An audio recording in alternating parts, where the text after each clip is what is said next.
Ça a été les cours? Bah nickel. Tu sais, une journée de cours normale quoi. Ah, je demanderais bien un petit Kinder là. Ah ouais. Nickel. Surprise! Ah, joyeux anniversaire! Ça fait longtemps. Mathilde! Joyeux anniversaire Mathilde! Joyeux anniversaire Mathilde! Joyeux anniversaire Mathilde! Attention, vous êtes prêts? Allez, fais ton vœu. Voici à quoi ressemblait notre monde avant que le gouvernement nous sauve. Le 12 janvier 2019 à Bordeaux, Olivier Béziade est gravement blessé à la tête. Son nom s'ajoute à la liste des centaines de blessés, notamment répertoriés par le journaliste David Dufresne. 6 months of record-breaking temperatures have fueled massive forest fires in the Siberian Arctic this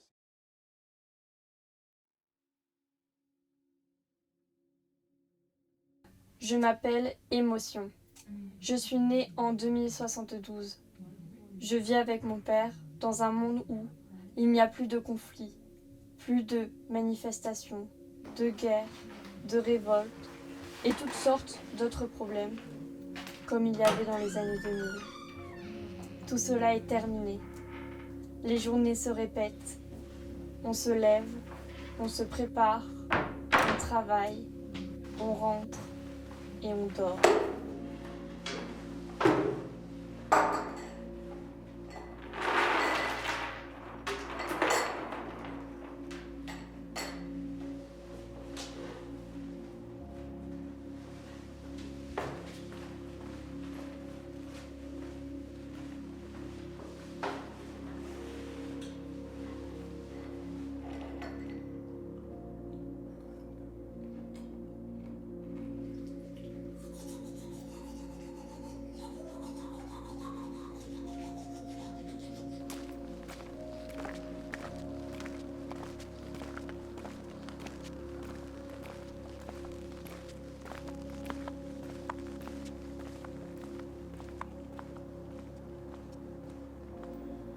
Dans les années 2010, le monde partait en lambeaux, asservi par les guerres, le terrorisme et les autres conflits interplanétaires, ainsi que la crise environnementale et la grande pandémie qui a failli faire disparaître notre planète.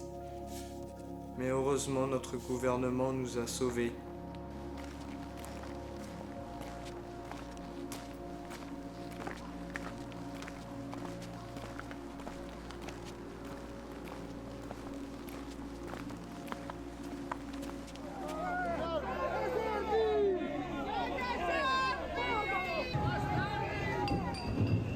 Les nouvelles innovations proposent des changements importants dans le système politique.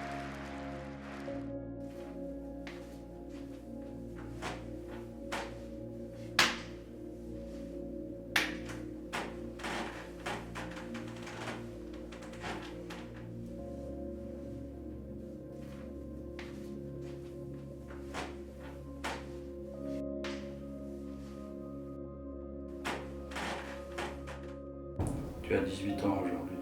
Oui, Tu peux aller chercher le plein s'il te plaît. L'argent est dans le tiroir. Tu pourras t'acheter ce que tu veux. merci.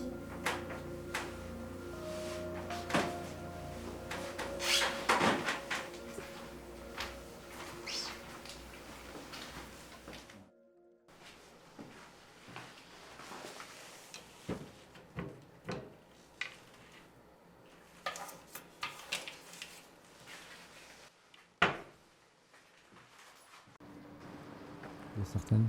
Oui, il paraît qu'ils ont retrouvé des sentiments amoureux. Tu imagines?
Ma fille, tu dois te poser beaucoup de questions. Je ne sais pas ce que ton père t'a raconté sur ma disparition. Je vais t'expliquer pourquoi je ne suis plus là. Je n'ai pas été la mère parfaite. J'ai voulu faire tout ce qui, pour moi, était le plus juste. Peut-être que je n'ai pas toujours pris les bonnes décisions. Mes choix sont telles qu'elles sont. Je ne suis pas comme ton père. Il est patient et accepte les choses plus facilement. Mais moi, je ne peux pas et je ne pense pas pouvoir changer cela. Je ne sais pas si tu t'en rappelles, car tu étais toute petite. Mais nous étions partis à la boulangerie. Et tu as voulu traverser, seule. Dans cette société, beaucoup de parents n'auraient rien fait. Mais pour moi, il n'y avait aucune hésitation. J'ai couru pour te rattraper. Ils ont vu alors que j'étais différente et que j'avais des émotions. Je n'avais pas pu cacher ma peur et mon inquiétude. Ils m'ont emmenée. Ils m'ont torturée, car ils ne pouvaient pas me remettre ce satané masque. Il se déchirait toujours. Je t'écris cette lettre 1 an après car j'ai réussi à m'échapper. J'ai essayé de recontacter par tous les moyens ton père, mais sans succès. J'espère qu'un jour tu pourras lire cette lettre. Je ne sais pas si tu comprendras mes actions et mes convictions. Et je sais que ce sera difficile pour toi. Mais retiens que tout ce que j'ai fait, c'est pour ton futur, notre futur. Et que ce n'est pas de ta faute, ni celle de ton père, si j'ai décidé de mener ce combat. Je suis persuadée que tu es devenue une femme forte, et je suis fière de toi, quoi qu'il arrive. Je te laisse mon numéro en espérant que tu puisses me contacter. J'aimerais tellement avoir de tes nouvelles. Je t'aime, maman. Père, j'ai trouvé cette lettre dans le tiroir. Tu ne dois pas lire ça.